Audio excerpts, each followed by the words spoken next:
تاریخی فیصلہ آیا، جس تاریخی فیصلے کے اندر سپریم کورٹ نے صاف طور پر کہا کہ امام اپنی کمیونٹی کا، اپنے سماج کا ایک لیڈر ہوتا ہے اور 24 گھنٹے ڈیوٹی دیتا ہے امام، اور 24 گھنٹے ڈیوٹی دینے کے بعد اس کی بھی ضرورتیں ہیں. ہم اس کو تنخواہ کا نام نہیں لیتے، آپ اس کو نذرانہ سمجھ لیں، آپ اسے ہدیہ سمجھ لیں، لیکن آپ کو اس بات کا احساس تو ہونا چاہیے کہ اس کی بیوی ہیں، اس کے بچے ہیں، ان کی ضروریات ہیں. تو اس کو مانتے ہوئے سپریم کورٹ نے ہندوستان کے 5.5 لاکھ اماموں کے لیے، مساجد کے لیے یہ فیصلہ سنایا. یہ کہا کہ چاہے کوئی بھی مسجد ہو، چاہے وہ متولی ہو چلاتے ہیں، چاہے وقف بورڈ ہو، چاہے وقف کونسل ہو، یا کوئی بھی اسٹیٹ گورنمنٹ ہو یا سینٹرل گورنمنٹ ہو یا آثار قدیمہ ہو، کوئی محکمہ ہو یا کوئی انتظامیہ کمیٹیاں جو مسجد کو چلاتی ہیں، یہ آرڈر سب کے لیے آیا. اور انہوں نے کہا کہ اس وقت کا پے کمیشن سیکنڈ پے کمیشن تھا، اس وقت کے حساب سے 40,000 روپے مہینہ کا انہوں نے فرسٹ کلاس کا افسر کا درجہ بتاتے ہوئے سپریم کورٹ نے یہ اعلان کیا کہ ہر امام کو اب اتنا پیسہ ملنا چاہیے، جو کہ آج کے وقت میں وہ کم سے کم آج کے وقت میں 80,000 روپے مہینہ بنتا ہے. لیکن افسوس کی بات یہ ہے کہ پارلیمنٹ کے اندر اس پر بحث ہوئی. پرنب مکھرجی اس وقت میں اپوزیشن لیڈر تھے پارلیمنٹ کے، انہوں نے یقین دلایا تھا مجھے، پارلیمنٹ کے اندر اس پر بحث ہوئی، ان کا کہا کہ اماموں کو تنخواہیں ملنی چاہیے. ہمارے اس کے لیے کیا ہم امام کیا معاشرے کا حصہ نہیں ہے؟ کیا مساجد کیا کی ذمہ داری کیا امام کی نہیں ہے؟ ہر چیز کی ذمہ داری، مرنے سے لے کر جینے سے لے کر تمام ساری ذمہ داری امام کے پاس ہے. لیکن آج افسوس کی بات یہ ہے کہ اماموں کی طرف کوئی توجہ نہیں ہوتی. تو میں آج یہاں پر آپ کے اس موقع پر یہاں اس سپریم کورٹ کے فیصلے کو یاد دلاتے ہوئے تو میں کہنا چاہتا ہی ہوں، لیکن میں آج یہ کہنا چاہتا ہوں کہ معاشرے کے اندر جو برائی پیدا ہو رہی ہے، جس محلے کا امام، جس محلے کے اندر پریشانیاں چل رہی ہوں، بیماریاں آ رہی ہوں، یہ سمجھ لینا، یہ چیک کر لینا کہیں آپ کا امام دکھی تو نہیں ہے، کہیں آپ کا امام پریشان تو نہیں ہے، جس کی وجہ سے اس پورے، چونکہ اس مسجد کے دائرے میں آنے والے ہر گھر کی ذمہ داری ہے. اگر وہاں پر کوئی پریشانی اور کوئی بیماری اس علاقے میں آ رہی ہے تو سمجھ لینا، آپ چیک کر لینا کہیں آپ کا امام دکھی تو نہیں ہے. چونکہ امام الحمدللہ صابر ہے، وہ کسی سے نہیں کہتا ہے، اپنی ضرورتیں اس کی ہیں، اللہ سے مانگتا ہے اور اللہ سے کہتا ہے، صبر کرتا ہے.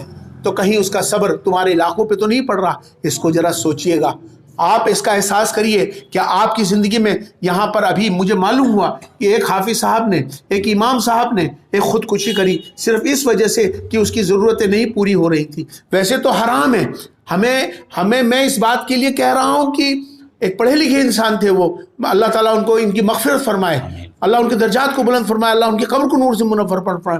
ہم اس بات کو تو مانتے ہیں مولانا کہ یہ حرام ہے، خودکشی حرام ہے، ہم اس کے بالکل مخالف، لیکن اس بات کا احساس تو کرنا چاہیے کہ جو شخص غریبی سے، مفلسی سے، پریشانی سے، کن کن دقتوں کی وجہ اس پر آئی ہوگی جس کی وجہ سے اس نے خود ایسا بڑا غلط کام اس نے کرنا پڑا اس کو.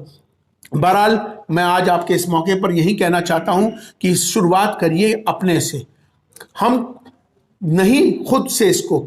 تو یہاں پر امام کی تنخواہ کم سے کم اتنی تو ہو کہ وہ اپنے ضروریات اپنے بچوں کی پوری کر لے، اپنے تمام ضرورتوں کو پورا کر لے. تو ہمیں اگر معاشرے کو اچھا بنانا ہے تو امام کو اچھا بنانا ہوگا. اگر امام اچھا نہیں ہوگا تو معاشرہ اچھا نہیں ہو سکتا. تو میں یہی کہنا چاہتا ہوں کہ کم سے کم میرا اعلان ابھی فی الحال کے لیے 25,000 روپے کا ہے کہ 25,000 روپے ایک محلے کے لیے کوئی مشکل نہیں ہوتے. 500 روپے اگر ایک گھر سے 500 روپے بھی اکٹھا کر کے محلے کے علاقے کے لوگ اکٹھا ہو جائیں گے تو 25,000 روپے کوئی مشکل نہیں ہے. اس کی شروعات اس محلے سے ہونی چاہیے، اس جگہ سے ہونی چاہیے. اگر امام خوش ہوگا، علاقہ خوش ہوگا، اللہ کی برکتیں آئیں گی. تو اس لیے آج سے یہ اعلان کرو کہ ہر مسجد کے امام کو 25,000 روپے ہدیہ اس کو کم سے کم ملنا چاہیے. باقی ان کی جو بھی ضرورتیں ہیں وہ بھی پوری ہونی چاہیے. اللہ تبارک و تعالیٰ کی بارگاہ میں دعا کرتا ہوں کہ اللہ تبارک و تعالیٰ ہمارے ان اماموں کے لیے جو بھی بہتر سے بہتر ہو سکے، اللہ تعالیٰ ان کے لیے آسانی اور عافیت کا معاملہ فرمائے. اور میں شکر گزار ہوں آپ کا، اور کہ اللہ تعالیٰ نے ہمیں یہاں پر اس بات کا اور آپ تک ہماری اس بات کو پہنچانے کا موقع ملا. صاحب اس میں ایک بات یہ ہے کہ گنگیرو کے امام کے بارے میں تھوڑا مغالطہ ڈال دیا گیا. ان کا بھائی کا بیان آ گیا ہے کہ خودکشی نہیں کی ہے, ذہنی ڈپریشن سے موت ہوئی ہے. ان کے بھائی کا ویڈیو بیان آیا, ابھی میں لایا تھا جا کے. دوسری بات یہ جو اوقاف جو وقف بورڈ ہے ملک بھر کے, آپ کے لوگ جاننے والے ہیں, آپ سرکار کے نہیں لیکن افسران کے آپ قریب ہیں. اس میں ہریانہ ہے, اتراکھنڈ ہے, بنگال ہے, اتر پردیش ہے, اور جن لوگوں نے 6 نمبر کا فارم بھر رکھا اپنی مسجدوں کو وقف بورڈ میں کرنے کے لیے. وقف بورڈ مالی جن کے متولی ہیں باقاعدہ, وقف بورڈ مالی مشکلات کا رونا کیا کرتے ہیں کہ ہمارے پاس اتنے پیسے نہیں ہیں کہ ہم اماموں کو تنخواہ دے سکیں. دوسری طرف جو امام کے جو وقف بورڈ کے ملازم ہیں ان کی تنخواہیں 40 سے 50 ہزار 1 لاکھ تک ملتی ہیں. ان کے جو اور کرسی ہیں, میز ہیں, جو ان کا فرنیچر ہے لاکھ روپے کا, وہ سب آ جاتا ہے. وہ کہاں سے آتا ہے؟ وہ اس کام کے لیے کیندری سرکار سے, مرکزی سرکار سے گرانٹ لیتے ہیں, اور سرکار ان کے صوفوں میں, ان کی کرسیوں میں, ان کے کام میں کوئی مداخلت نہیں کرتی, کوئی ہستیکشیپ نہیں کرتی ہے. تو آخر اماموں کی تنخواہ کے لیے وہ مرکزی سرکار سے گرانٹ کیوں لے سکتے؟ کیوں ایسا تنخواہ میں گڑبڑ ہو رہی ہے؟ یہ ایک سوال ہے.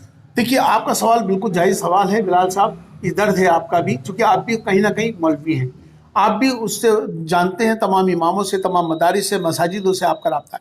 میں آج اس موقع پہ ایک بات کہنا چاہتا ہوں, بھارت سرکار ہو یا راجیہ سرکار ہو, اگر ہمارے وقف بورڈوں کو, ہمارے بزرگوں کی, ہمارے بڑوں کی, ہماری جائیدادوں کو جس طرح سے گردوارہ پربندھک کمیٹی کا الیکشن ہوتا ہے, وہ الیکشن وہ ان کے گردوارہ پربندھک کمیٹی کے نظام وہ اپنے آپ چلاتے ہیں, تو بھیا وقف بورڈ بھی اگر آپ تنخواہ نہیں دے سکتے, ہمیں آپ سے بھیک نہیں چاہیے, ہمیں گرانٹ مانگ کے ہمیں آپ سے بھیک نہیں چاہیے. ہمارے وقف بورڈ اپنے میں اتنے مضبوط ہیں, کھربوں روپے کی ہر جگہ جگہ جائیدادیں ہماری اتنی پڑی ہیں, اتنی آمدنی ہماری ہو سکتی ہے, لہٰذا سرکار وقف بورڈوں کو ہمارے حوالے کر دے. ہمارا نظام بھی گردوارہ پربندھک کمیٹی کے طرز پر الیکشن ہو اور ہر جگہ الیکشن ہو, تو مجھے لگتا ہے کہ جب وقف بورڈ وہ قوم کے پاس آ جائیں گے تو مجھے لگتا ہے کہ ہمیں کسی سے بھیک مانگنے کی ضرورت نہیں ہوگی. اربوں کھربوں روپیہ ہمیں خود مل جائے گا, اور ہماری جو زمینیں جو خرد برد ہو رہی ہیں, جو سرکاروں نے خود لے رکھی ہیں, وہ سرکاریں ہمارے زمینوں کو واپس کریں, ورنہ اس کا کرایہ ہم لوگوں کو دیں. ہمیں نہ تو اماموں کو, نہ بیواؤں کو, نہ وقف بورڈ کو کہیں کسی سے بھیک مانگنے کی ضرورت ہی نہیں پڑ سکتی ہے. صاحب اس میں ایک سوال یہ ہے کہ جو مرکزی سرکار ہے, جب تک پورے وقف بورڈ مرکزی سرکار کے انڈر میں تھے, کام ٹھیک چل رہا تھا, اور کہیں نہ کہیں افسر کام کو ٹھیک کر رہے تھے, اور ہریانہ پنجاب وقف بورڈ نے اماموں کی کیٹیگری طے کر رکھی تھی. لیکن جب سے راجیہ سرکاروں کی, صوبائی سرکاروں کی ہستیکشیپ اور مداخلت بڑھی ہے, تب تک وقف بورڈوں کی آمدنی کم ہو گئی ہے. آپ کی پہنچ سرکار تک ہے, آپ کم سے کم اتنا کر سکتے ہیں کہ وقف بورڈ اور کچھ تعلق مرکزی وقف کونسل سے کرا دے, تاکہ وقف کونسل اس تنخواہ کے معاملے کو حل کر دے. ایسا آپ کرا سکتے. دیکھیے بالکل آپ کی بات درست ہے.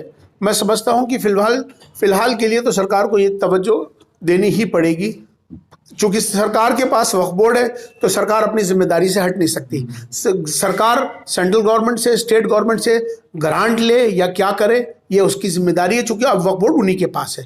تو میں سمجھتا ہوں کہ جب آپ اپنے ملازموں کو, باقی لوگوں کو 50-50 ہزار روپے تنخواہ دے سکتے ہو, تو اماموں کو کیوں نہیں دے سکتے؟ تو اس لیے مجھے افسوس اس بات کا ہوتا ہے کہ ہندوستان کی جو سب سے بڑی ایشیا کی مسجد ہے تاج المساجد, اس تاج المساجد بھوپال کے اندر جو امام صاحب ہیں ان کو 200 روپے ہفتہ کے حساب سے تنخواہ ملتی ہے, جبکہ آرکیولوجیکل سروے آف انڈیا کا چوکیدار جو گیٹ پہ بیٹھا ہے اس کو 45,000 روپے تنخواہ ملتی ہے. اسی طرح سے مکہ مسجد حیدرآباد کے امام صاحب کو 3,000 روپے تنخواہ ملتی ہے, چوکیدار کو اسی کی آرکیولوجیکل سروے آف انڈیا 45,000 روپے دیتا ہے. تو کتنی دکھ کی بات ہے یہ, آخر کیا ہے یہ, کیوں نہیں اس آواز کو اٹھائی جا رہی ہے؟ سرکار جہاں میری آواز کو سن رہی ہے, اس بات کو سمجھے کہ ہمیں اماموں کو جو بہتر سے بہتر جو تنخواہیں جو آپ اپنے ملازموں کو دیتے ہیں, اسی طرح سے وہ اماموں کو بھی آپ ان کی ضرورت کے مطابق دیں. اور ہندوستان کا ایک قانون ہے بلال صاحب, ہندوستان کا ایک قانون ہے جس کو ہم میکسیمم ویجز لیبر منسٹری کا قانون بنا ہوا بھارت سرکار کا, 19,500 روپے مہینہ تو آپ کو, چاہے غریب سے غریب کم سے کم نچلے درجے کا, اگر آپ اس کی ضرورت کے مطابق چاہے تنخواہ یا ہدیہ کچھ بھی دینا، یہ قانون ہے 19,500 کا، تو 19,500 تو قانون کہہ رہا ہے، بھارت سرکار کہہ رہی ہے، اور ہمارے اماموں کو شرم آنی چاہیے اس وقف بورڈوں کو جو صرف 2,000 5,000 10,000 روپے تنخواہ دیتے ہیں۔ 19,500 تو قانون ہے اس بھارت سرکار کا، تو سب سے پہلے بھارت سرکار کے اس قانون کو، لیبر منسٹری کے اس قانون کو ماننا چاہیے جو کہ 19,500 منیمم ویجز کا جو قانون ہے اس کو لاگو کریں۔ مطلب ایک یہاں معاملہ کا ٹکرا ہے کہ 1993 میں یعنی فیصلہ آیا تھا سپریم کورٹ کا، فیصلہ وقف بورڈ نے نہیں مانا ہے، کمیٹیوں نے نہیں مانا ہے، وقف بورڈ کے تحت جو مسجدیں ہیں ان کے متولیوں نے نہیں مانا ہے۔ اب اس فیصلے کو آگے بڑھانے کے لیے، امپلیمنٹ اسے کرنے کے لیے کیا اقدام ہو سکتے ہیں؟ بہت اچھا سوال آپ نے کیا، یہ بات کریں گے آپ کیا؟ یہ سوال میرے پاس اب بہت زیادہ، بہت پریشر مجھ پر آ چکا ہے۔ اب مجھے لگتا ہے کہ اب میں پورے ہندوستان کا ایک دورہ کرنے والا ہوں، تمام صوبائی ہماری جو تنظیمیں ہیں ان سے واپس مجھے فارم اسی طرح سے اکٹھے کرنے ہوں گے۔ کنٹیمپٹ آف کورٹ مجھے سپریم کورٹ جانا ہوگا۔ سپریم کورٹ نے مجھے یہ کہا ہے، میرے لائرز نے یہ کہا ہے کہ آپ کو ہر اسٹیٹ کے جو صوبے کے جو امامس ہیں ان کے دوبارہ سے آپ کو تقریباً 50 ممبر فارم بھر کے ہم کو حلف نامہ داخل کر دیں، ہر صوبے سے 50، تو وہ سارے اکٹھے ہو جائیں گے۔ 31 صوبے ہیں ہمارے ملک کے، اور اس کے بعد ہم سپریم کورٹ میں جائیں گے اور contempt of court supreme court میں داخل کریں گے۔ مجھے لگتا ہے کہ ایک ہی تاریخ لگے گی، سپریم کورٹ اپنا فیصلہ سرکاروں کے لیے، پرائیویٹ کے لیے، جہاں بھی مساجد کے لیے، مجھے لگتا ہے کہ ایک تاریخی فیصلے کو دوبارہ سے ریویو ہو کے انشاءاللہ اماموں کے حق میں بہت جلد آئے گا۔ امام صاحب نے کہا کنٹیمپٹ آف کورٹ کے حق کی عزت کا کیس دائر کریں گے۔ دراصل لوگوں کو یہ شبہ ہو رہا ہے کہ اگر وقف بورڈ سرکار کی گرانٹ لے گا تو مداخلت ہو جائے گی، ہستیکشیپ ہو جائے گا۔ ایسا نہیں ہوتا ہے۔ اب تک ملک میں جو وقف بورڈ اپنے کام کاج کے لیے، اپنی اور اپنی کرسی میز صوفوں اور اپنے دفتر بنانے کے لیے، ابھی ہریانہ وقف بورڈ نے سرکار سے تقریباً پچھلے ڈاکٹر پرویز صاحب کے دور میں 25 لاکھ روپے لیا ہے، تعاون لیا ہے محکمہ جنگلات سے۔ یہ کیا ہوگی مداخلت ہوئی؟ کوئی مداخلت نہیں ہوئی۔ اگر وقف بورڈ سرکار سے گرانٹ لیتے ہیں تو کوئی مداخلت نہیں، کوئی ہستیکشیپ نہیں ہوتا ہے، تنخواہوں کا مسئلہ حل ہو سکتا ہے۔ امام صاحب دوسرے یہ ہے